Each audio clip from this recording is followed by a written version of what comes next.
Hello, my friends. I'm going to try this again. Had to deal with children actually physically fighting, um, which goes to show you the reason why it is probably a good idea to get back to pre-recording these. And that's the plan eventually. It's just as time has presented itself, that has not been the option.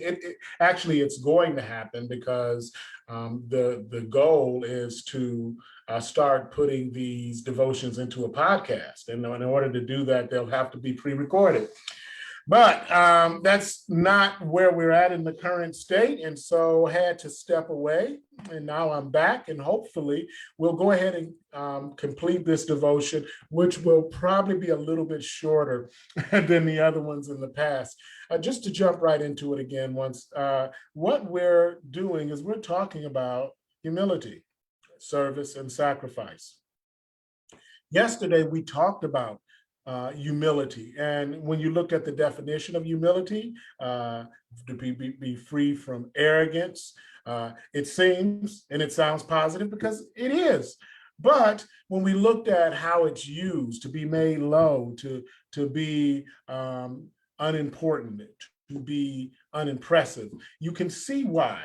In the Western world, in the way that we do things, you could see why that word would be seen as not a virtue. When we look at the people that we take leadership from and the people who set examples, when we look at many of our athletes, when we look at many of our movie stars, when we look at even the previous president, humility was not something that you would have seen. And of course, no knocks to any of those people. Again, the athletes they're there because they're darn good. The movie stars, they're there because they're darn good. The president was there because he was elected, and he had a job to do, and he did it in the way that he saw fit.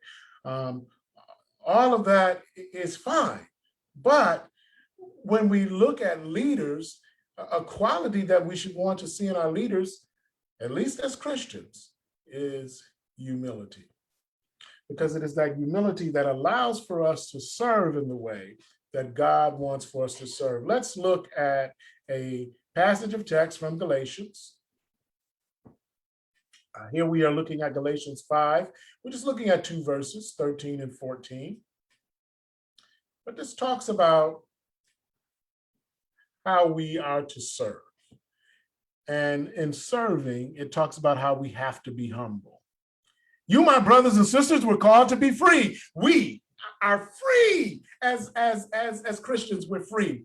One of my favorite songs is Christian songs is one it's called "Break Every Chain," and it talks about how when we turn to Christ, he breaks those chains of sin. He breaks the chains of all of those things that hold us bound.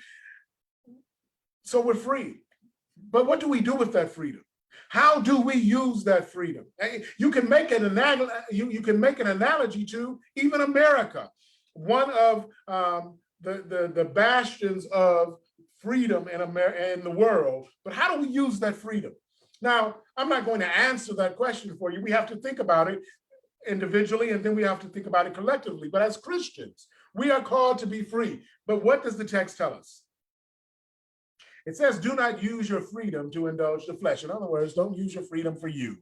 Don't use your freedom just to go out and have a good time and to make yourself your life individually better.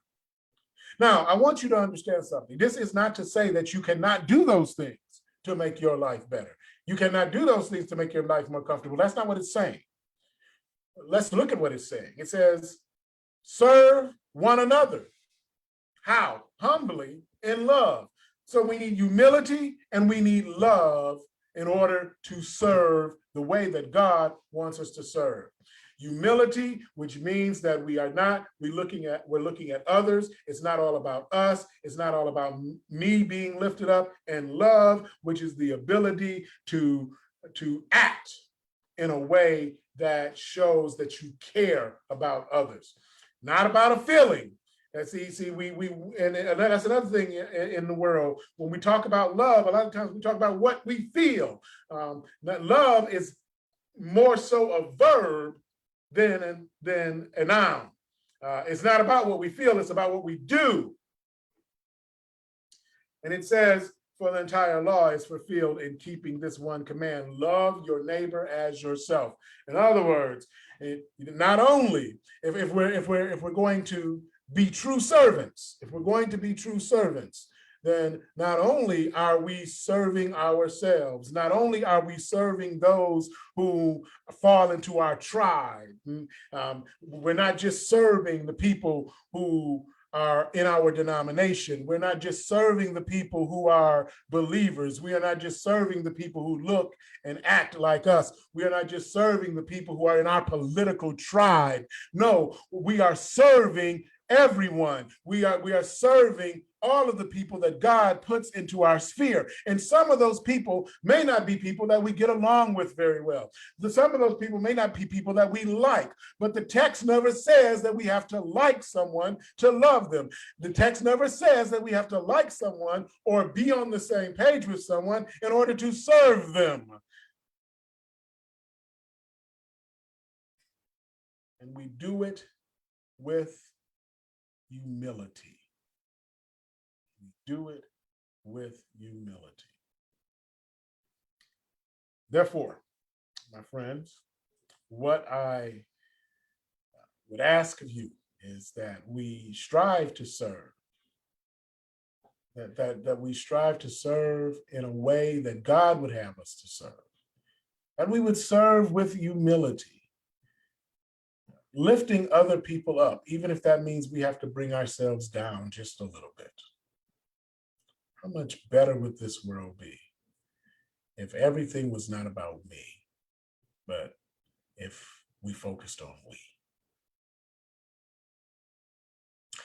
With that, tomorrow we will talk about the third part of this.